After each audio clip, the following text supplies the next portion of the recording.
Bon allez hop, nouvelle vidéo là. Aujourd'hui on va parler de quoi? Aujourd'hui on va faire un peu...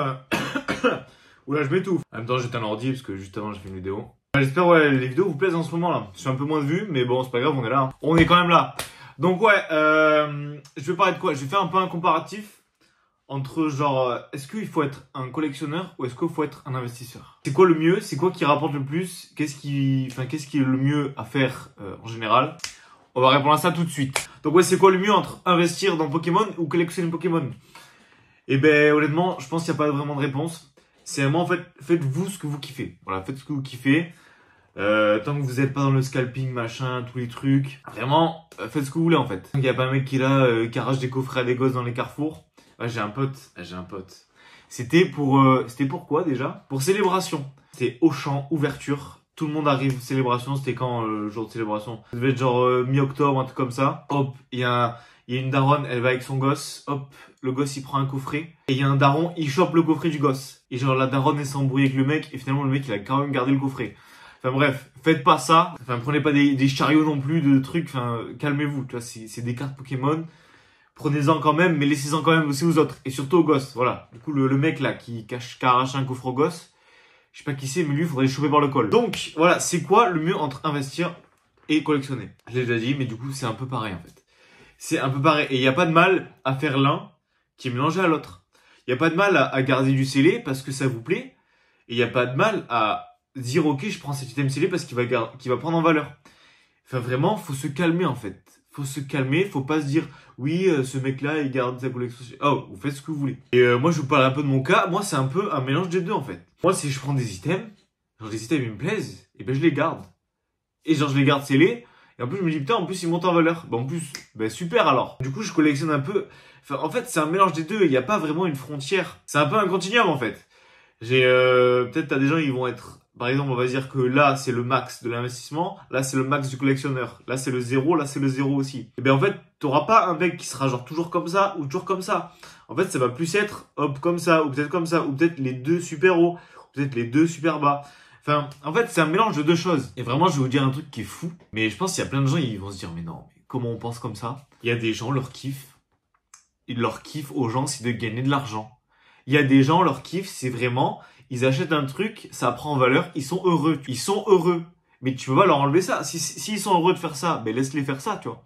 Il y a aucun mal. C'est comme si t'avais des gens qui avaient des displays à plus de 10-15 000 euros. Je sais pas, tu vois, ils sont contents d'avoir ça, tu vois, ils les ont. Tu vois, il y en a, ils sont heureux. Bon, il y en a, ils s'en foutent, c'est juste pour l'argent. Mais même, il y en a, ils sont heureux d'avoir ça. Tu vois, tu peux pas leur enlever ce plaisir. Comme quand il y a des gens en box break qui douent des displays à plus de 60 000 euros. Et ben, il y a des gens, ils sont contents de payer ce booster aussi cher. Les gens, ils sont contents de voir une ouverture comme ça. Il y a des, enfin, je sais pas, en fait. Il faut un peu se dire, tout le monde n'est pas comme soi-même. Il y a des gens qui collectionnent pour certaines raisons, d'autres pour d'autres raisons, d'autres pour encore d'autres raisons. Vous pouvez même pas en avoir conscience. Vous dites, ah ouais, en fait, finalement, si vous parlez un peu avec eux, vous commencez à comprendre. Mais je sais pas, peut-être qu'il y a des gens, ils collectionnent. Enfin, je sais pas, moi, je collectionne pas comme ça, mais il y a des gens, ils se disent, je collectionne que les illustrations de boosters qui me plaisent. Il y a des gens, peut-être, ils sont comme ça. C'est possible, j'en connais pas, mais c'est sûr qu'il y a des gens qui sont comme ça. Et c'est pas parce que les gens ils collectionnent d'une certaine façon qu'il faut leur cracher dessus ou qu'il faut ne pas être d'accord. C'est vraiment tout le monde collectionne ou investit comme il le sent dans Pokémon. Vraiment, laissez les gens faire leur truc. Parce que vraiment, dernièrement, il y a plein de gens, oui, le coffret Dracofeu, c'est pas le meilleur truc, je préfère acheter ça. Mais s'il y a des gens, ils veulent acheter le coffret Dracofeu. Mais laissez-les acheter le coffret Dracofeu. S'il y a des gens, ils se disent, le coffret Dracofeu, il est intéressant. Le coffret Dracofeu, je le garde en scellé, machin, je pense qu'il va prendre en valeur. Mais laissez-les en fait, laissez-les les gens faire ce qu'ils veulent. Parce que ces gens-là, en général, c'est pas eux qui vont vous dire « Oui, non, mais il faut que tu collectionnes ça, ça va prendre en valeur, ne prends pas ça. » Honnêtement, en fait, voilà, soyez tranquille dans votre collection. Faites les investissements que vous voulez. Et vous pouvez mélanger les deux en fait. Ça peut être, enfin vraiment, ça peut être une passion d'investir. Les gens, ils investissent en bourse.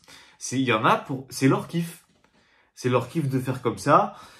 Ils kiffent acheter tel item. Ils kiffent peut-être garder telle série, telle carte, de telle société de gradation, avec tel illustrateur. Tout le monde fait ses choix en fait. Donc c'est pour ça, faut pas dramatiser si un mec c'est pas un collectionneur, c'est un investisseur.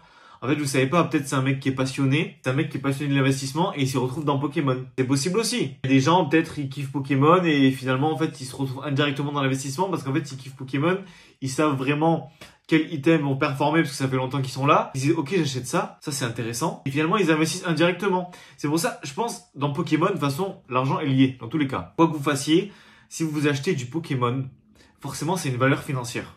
Forcément, vous achetez un booster et il va peut-être perdre un tout petit peu en valeur, peut-être il va prendre en valeur. Si vous le gardez scellé ou non, si vous l'ouvrez, bon, bah, vous allez perdre. Mais si vous avez une grosse carte, enfin, en fait, Pokémon, que vous le vouliez ou non, c'est toujours lié à l'argent.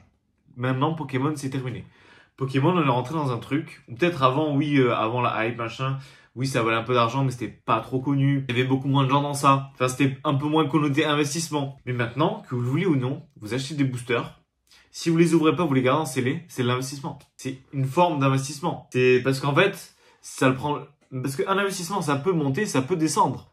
C'est pas forcé d'exploser. C'est pas parce que vous achetez tel item que, ok, il va exploser en valeur. Ou c'est pas parce que vous achetez tel item que, ok, il va se péter la gueule. Vraiment, c'est. En fait, c'est de l'investissement, c'est des risques. Au final, sur le long terme, Pokémon, ça a toujours tendance à monter. Mais c'est toujours des risques. C'est toujours des risques. Ouais, j'espère que la vidéo vous aura plu. Ce sera peut-être une vidéo un peu plus courte que d'habitude.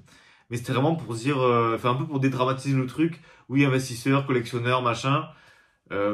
Honnêtement, venez, on arrête de... Je sais pas, il y a des gens, ils se battent. Enfin, ils se battent. Ils s'embrouillent un peu sur des commentaires, des machins, sur des groupes. Venez vraiment, on se calme 5 minutes. C'est des cartes Pokémon. Voilà, et c'est que de l'argent. Voilà, c'est que de l'argent. Il y en a, ils vont se dire, il est fou, mais c'est que de l'argent, en fait. Il y a des choses bien plus importantes que l'argent dans la vie. Du sport, soyez en bonne santé, mangez bien. Je sais pas, avec des bonnes relations sociales. Vraiment, ça, je pense, c'est plus important que se battre pour des cartes Pokémon. Donc ouais, j'espère que ça vous aura plu. Et ouais, du coup, n'oubliez pas de liker, commenter, partager, vous abonner. Ça fait grave plaisir. Voilà, on s'approche des 300. Objectif 300. En vrai, si je les ai en octobre, ce serait vraiment pépite. Mais bon, si je les ai pas, ben on va charbonner pour. Donc ouais, à la prochaine pour une nouvelle vidéo. Allez, ciao!